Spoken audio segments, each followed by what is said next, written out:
Hi everyone, Renna here. I kind of had a tough time deciding on what I wanted to do for my 2014 first video regarding MBTI. I decided that what I'm going to go ahead and do is not get too deep or anything like that, but make it general in such a way that's practical and will help you interact with others. I'm going to go ahead and do a video on feelers and thinkers and valuing what you don't have and why the other function is necessary sometimes. You know, it's really easy to get frustrated at other people, especially if they do not possess the functions that you do. I've seen it before, I've heard it before. Feelers feel like that thinkers are just so cold and reserved and harsh. Too straightforward, and thinkers think that feelers are just so over the top sometimes. And do they really have to talk all that much? You know, feelers are just very expressive with everything that they do, and so that can frustrate thinkers sometimes because they think it's unnecessary. So I'm going to go in more into that. I think that it's really important that no matter what your cognitive core is, that no matter what, you're always going to have thinking or feeling. You possess access to it all. I will always say that. I will always emphasize that. These are opportunities to be around your fellow thinker or your colleague who is a feeler, whatever it may be, and you can take lessons and go from there. So it doesn't really matter what your type is. You can always have room for growth. So just to begin this, just kind of make a brief statement about feelers and thinkers, generally what they appear to be when they are using that function. Like I've said before, feelers are very expressive. If you notice me in my hand gesturing, that's quite common. You could say that the feelers are they're enthusiastic, especially when engaging in conversation. And it's all about when the decision-making time comes down, it's all about human connection. And bottom line, whether the human relationships and dynamics are considered in just that scenario and that moment, or whether it's for a larger scope of things regarding humans. Regardless, feelers are always going to take into consideration people. It doesn't mean that they can't take into consideration the facts and the logic, but that's why feelers need thinkers. Thinkers need feelers. Oh, or wait, what did I say? Back up. That's why thinkers need feelers and feelers need thinkers. Thinkers they're much more cool and reserved in how they appear to be. They say things concisely. They put it straight to the point. They have that tendency. That's not a bad thing. It's just that sometimes that can come off as cool and reserved. You know, thinkers have access to a wealth of facts and data and logic. Sensing do too, but we're not going to confuse that here. But thinkers have that capability of, you know, rising above opposition and just taking the human part out of it, so to speak, so they can rise above, I guess you could say, negligence and, like I said, opposition, and they can fire people if necessary. Feelers can too, but I'm talking about thinkers here. This is what comes more easily to them. They see what needs to be done and they do it, even if people are involved or not involved. You know, they take those things into consideration. It's a lot harder for feelers. So feelers need thinkers. Okay, so moving on here. I love that whole feelers need thinkers and thinkers need feelers, because it's true. It is. Thinkers need feelers to just have reassurance about their ideas if a thinker comes along, and whether they're introverted or extroverted doesn't matter. they're going to have these ideas. They're going to eventually say them out loud to their soundboard, and we're going to say that their soundboard is a feeler. The feeler is going to give a lot of positive affirmation to their ideas. They're going to be enthusiastic. The thinker needs that energy, so to speak, from the feeler so that they can get excited about it. They have and actually feel something for this idea, that motivation that they need. Feelers are very good at doing that. Feelers also can be very persuasive because of that tendency that they have to be enthusiastic and to give affirmation and connection, since that's their primary goal. So thinkers also need feelers feelers can help make predictions in regards to people and how it may affect people. And thinkers sometimes have that tendency not to take that into consideration. It's natural. They're looking at other things. They're looking at the structure of things, the outline and the facts that go into that. Procedure, blah, blah, blah.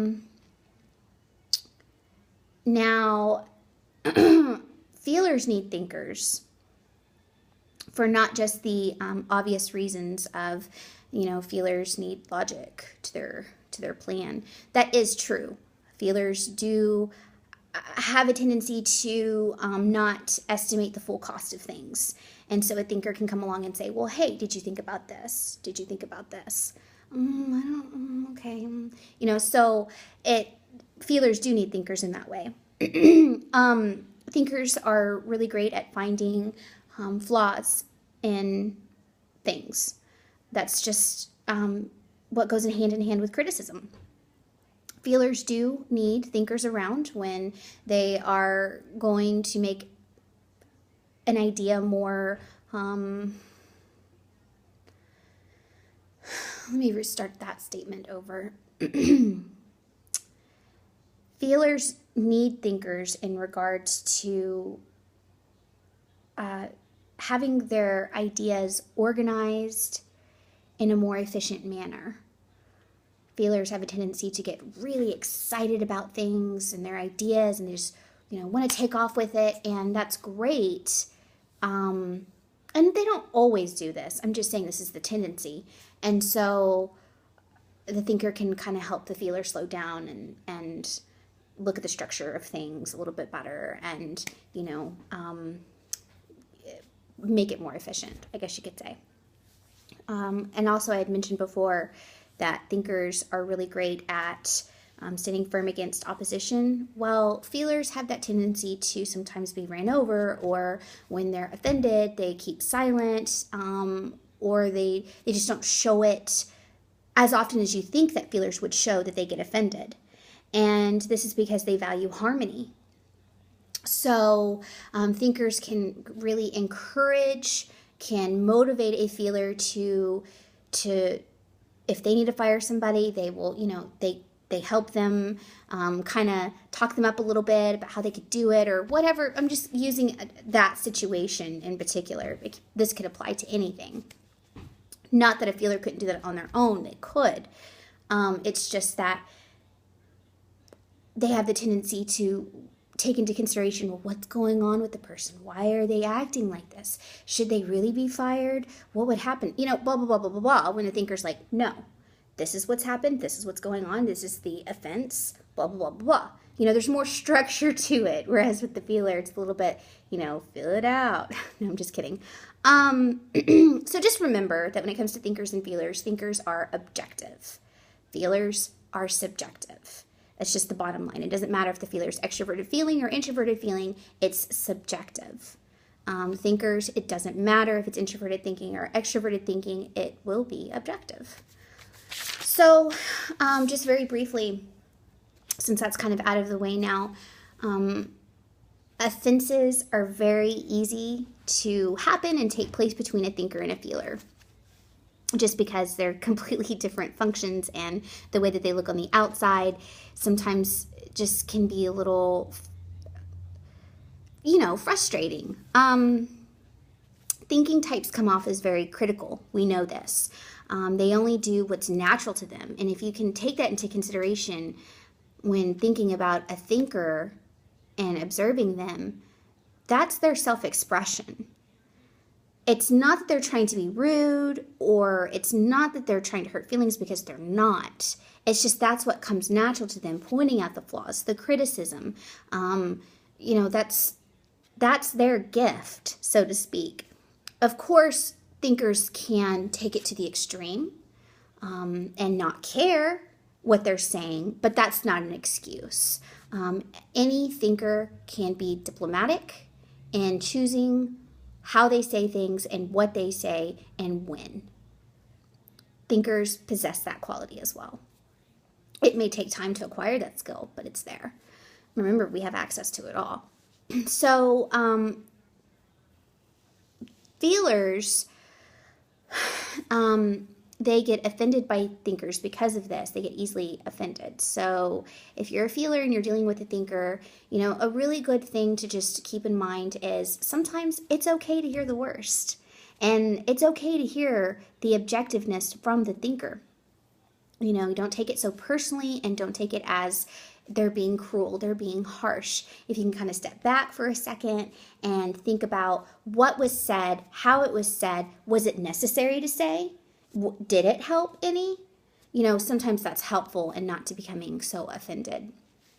If you're a thinker and you're dealing with a feeler, just try to remember the good qualities that feeling can have. They sympathize really easily. So when you are, dealing with them, just remember that they have a wealth of committed expressions and actions to who they are. They can just sometimes be a fireball, and value that. And when you're dealing with them, try to just remember that tone down the criticism. Is the criticism necessary? If it's not necessary, then just don't say it, because the feeler doesn't really need that. First, point out what you agree with the feeler and what they're presenting to you. If they come to you and presenting their argument or their case or their feelings or whatever of the situation, agree with what you really do agree with, and sympathize with what, sympathize a little bit more in the beginning before you offer your criticism or your thoughts that come off easily as straightforward and cut and dry and this is this and that is that, because feelers aren't like that. So just keep that in mind, and don't exaggerate the point or exaggerate for just the sake of emphasizing. I can't say that enough. That really frustrates a feeler, because they take it as they're getting picked on, or they feel like they're almost too dumb in the situation, that you think they're too dumb or something like that. There's just this perception. It's off, and feelers and thinkers just perceive completely different. And so, and always remember to allow feelers to a little bit of time to articulate what they need to say. Anyways, that's just kind of my thoughts on that. I see a lot of feelers and thinkers in the work dynamic, and I see a lot of offenses happening when really those things could have been prevented if certain things could be practiced or taken into account. So briefly, feelers, don't take things so personal, and thinkers, tone down the criticism a little bit, but also keep in mind that when you're dealing with the feelers, they need just a little bit more sympathy so that you can win them over, right? No, you want a win-win situation no matter what, and sometimes having the frame of mind of I'm going to win this, it doesn't help. So if both parties can just kind of push that aside and focus on really what's being said and what needs to be said and blah, blah, blah, blah. All right, guys. Well, that is that. It wasn't too deep or anything as far as NFs versus NTs and SFs and blah, blah, blah, blah, blah. I just kind of wanted to break it down to feeling and thinking, because you can still apply that in your general life. So if you have any suggestions or ideas that you want to shoot my way, go for it. I'm not really interested in having arguments or debates on ideas and viewpoints. I will throw some things back out there. If you reply with criticism, that's fine. keep in mind I'm a feeler. No, but really my goal is just to share what I read, to share what I think about, and to how it can help in people's lives. That is my goal here. So I hope you guys enjoyed, and I hope that you guys have a great night, week, month, whatever. See you guys.